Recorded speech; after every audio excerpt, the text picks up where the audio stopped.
Welcome back to my Sardar Gyan Niketan, me Satyanarayan sir.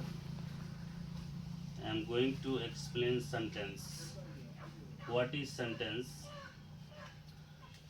A sentence is a group of or collection of words conveying definite and grammatically correct meaning. It means grammatically correct. जब कभी हम लोग क्या करते हैं, grammar जब पढ़ते हैं तो उसमें ग्रामर के कुछ रूल्स होते हैं, जिसमें रूल्स के साथ साथ उसमें सेंटेंस होने का कुछ नियम है, जिसमें कॉमा हो गया, इन्वर्टेड कॉमा हो गया, सेमी कॉलन हो गया, हाइफन हो गया, डैश हो गया, ये सब चीज हैं। और जब भी कभी ये सेंटेंस का फॉर्मेशन होता है तो उसमें सबसे पहला जो लेटर होता है वो कैपिटल लेटर।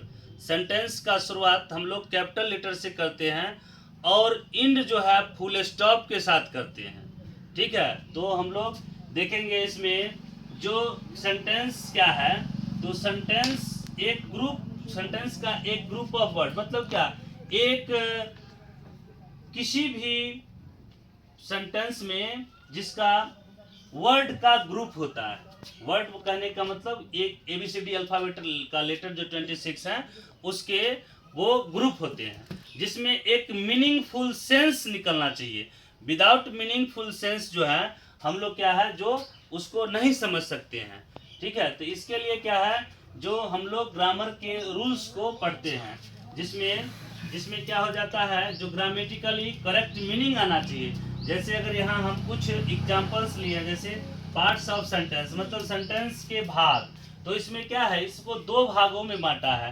पहला जो है सब्जेक्ट का उद्देश्य क्या है, मतलब जब हम किसी काम को करते हैं या किसी चीज को पढ़ते हैं तो हमारे पढ़ने का उद्देश्य पता होना चाहिए। अगर किसी काम को करने से पहले आपका अगर उसका उद्देश्य पता होगा तो आप क्या करेंगे, जो अच्छे से पढ़ पाएंगे, अच्छे से सीख पाएंगे। और नहीं अगर उसमें आपको इंटरेस्ट नहीं आएगा, अगर काम का उद्देश्य पता नहीं होगा तो इंटरेस्ट नहीं आएगा, जब इंटरेस्ट नहीं आएगा तो आप सीखेंगे नहीं। इसीलिए उद्देश्य, तो सेंटेंस में भी क्या है, जो उद्देश्य है, एक पहला जो है उद्देश्य है और दूसरा क्या है, जो हमारा विधेय है। विधेय मतलब प्रीडिकेट विधेय बोला जाता है, और सब्जेक्ट जो हमारा उद्देश्य क्या है।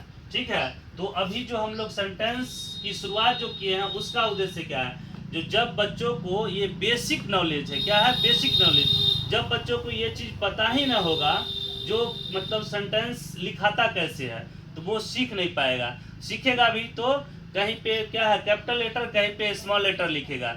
इसीलिए पहले सेंटेंस को या ग्रामर को पढ़ने से पहले सबसे पहले सेंटेंस बनता कैसे है उसको समझना होता है। तो वही हम लोग समझते हैं सत्यनारायण सर के साथ। देखिएगा, सब्जेक्ट, उद्देश्य और प्रीडिकेट विधेय। सीता राइट्स, क्या है, सीता राइट्स। इसमें क्या है, पहला लेटर जो हमारा है ये स्मॉल लेटर की तरह दिखता है, नहीं तो ये क्या होना चाहिए हमारा, ये लेटर जो है वो बड़ा होना चाहिए, सीता राइट्स। ठीक है, और उसके बाद ये जो प्रेडिकेट जो है राइट्स, इसमें यहाँ पे एंड में क्या है, फुल स्टॉप होना चाहिए। अगर किसी भी सेंटेंस के अंत में फुल स्टॉप नहीं देते हैं, इसका मतलब वो सेंटेंस और बड़ा होगा। अगर और बड़ा नहीं होता है तो उसको फुल स्टॉप दे दिए। अगर कॉमा देते हैं तो सेंटेंस के आगे और कुछ लिखाएगा। ठीक है, तो उसको आप पूरा ऐसे नहीं छोड़ सकते हैं। इसीलिए क्या है, इसमें क्या है, फुल स्टॉप दे दिए तो ये सेंटेंस हमारा कंप्लीट सेंस, मतलब मीनिंग फुल सेंटेंस है। तो सीता राइट्स मतलब क्या, सीता लिखती है, सीता लिखती है। ठीक है, ये टेंस का है। ही गोज मतलब क्या, वह जाता है, वह जाता है। ठीक है, his cow is black, full stop के साथ पहला लेटर कैपिटल, उसके बाद इसका प्रीडिकेट में काउ इज ब्लैक मतलब क्या, उसका जो गाय है वह काली है, उसका गाय काली है, नहीं उसकी गाय काली है, उसकी गाय काली है, उसका नहीं उसकी गाय काली है। राम प्लेज हॉकी, क्या है, राम जो है हॉकी खेलता है। मतलब स्टार्टिंग लेटर अगर राम कहीं भी, और एक चीज और नियम होता है, जब हम लोग पढ़ते हैं ग्रामर में, तो किसी भी व्यक्ति का नाम अगर आ गया तो वहाँ पे वो बीच में हो या पहले हो, तो उसको हम लोग क्या करते हैं, कैपिटल लेटर से ही स्टार्ट करते हैं। नेक्स्ट है Ram pledge hockey. Ram hockey खेलता है। अब यहाँ है Mohan's friend is a doctor, मतलब क्या, मोहन का दोस्त जो है एक डॉक्टर है। ठीक है, तो इसमें क्या है, कैपिटल लेटर हमारा स्टार्टिंग है और एंड विथ फुल स्टॉप। तो हम लोग जो है आज के क्लास में इतना ही, क्योंकि ये सेंटेंस का बेसिक क्लास है, और नेक्स्ट टाइम हम इसके आगे अगले वीडियो में फिर मिलेंगे। Thank you very much.